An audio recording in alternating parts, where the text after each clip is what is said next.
Over the years that I have been a filmmaker and have been making videos for this channel, there has always been one word to describe this type of work, and that is cinematic. But why is that? The truth is, anybody who's ever made a video or a film has probably come across this word and usually will have their own interpretation for what it means for them, and that's okay. However, there is a real definition for the word cinematic, and the best part is, understanding it could help you to create images that others will perceive as cinematic as well. And I am dedicated to showing you what that could mean for you, so let's get into it, friend.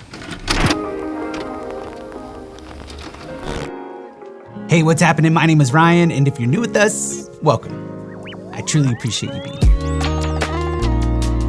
Not that long ago, I saw a Reddit post asking for the true definition of cinematic, and it really got me thinking. If I had to boil it all down into one word, that word would be story. Now, I say this a lot, but story truly is the key element in any great film or video. And the best part about all of this is that it's not super complicated, and you could actually do this in your work as well. But by now, you're probably asking, so how do I do that? Well, before we can get into that, we first need to learn what the word cinematic actually means. Now, I've talked about this a little bit in some of my other videos. There is the Webster Dictionary. Here's a screenshot of that if you're interested. And here's another definition that I found that I think is even more accurate. But if you look into it a little bit deeper, here's what it actually means. The word cine derives from the Greek word kinesis, which means movement. And matic in this context means related to or like. So when we're saying cinematic, we're also saying cinema-like, or something that looks and feels like a movie. Now, there is a whole lot more that goes into that, but maybe we'll save that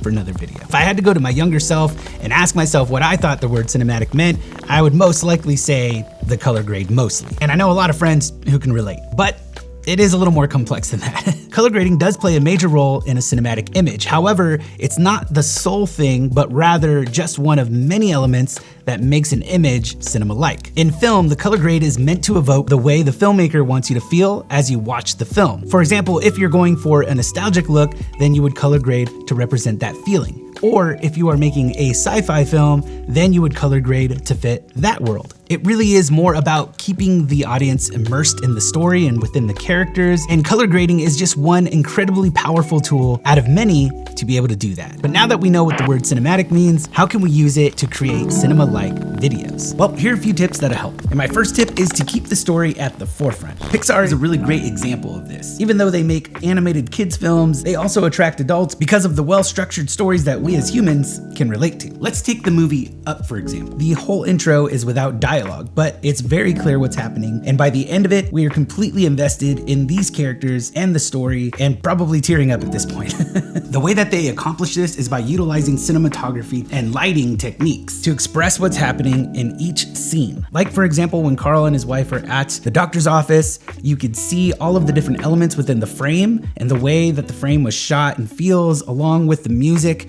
It really does give the context that they're receiving some bad news. Now, this is something that I've been reading about a lot in the book Pixar's Story Structure. It really is a great and easy read if you're looking into getting more into the storytelling elements of filmmaking. I'll leave a link down below so you can check it out. But how do we do this in something like a YouTube video? Let's take Life of Riza, for example. She is a vlogger, but she wanted to do it differently and bringing it to a cinematic level by utilizing cinematography and storytelling techniques, which means, and going back to what we talked about earlier, she's being very intentional about her lighting choices and focal length, composition, and all the rest. Also, I think she was doing this with very minimal gear, so it just goes to show you that you don't need all the gear in the world to make this work. And just to illustrate this a little bit further, I'm actually not being lit by this window over here. I'm actually being lit by this light over here.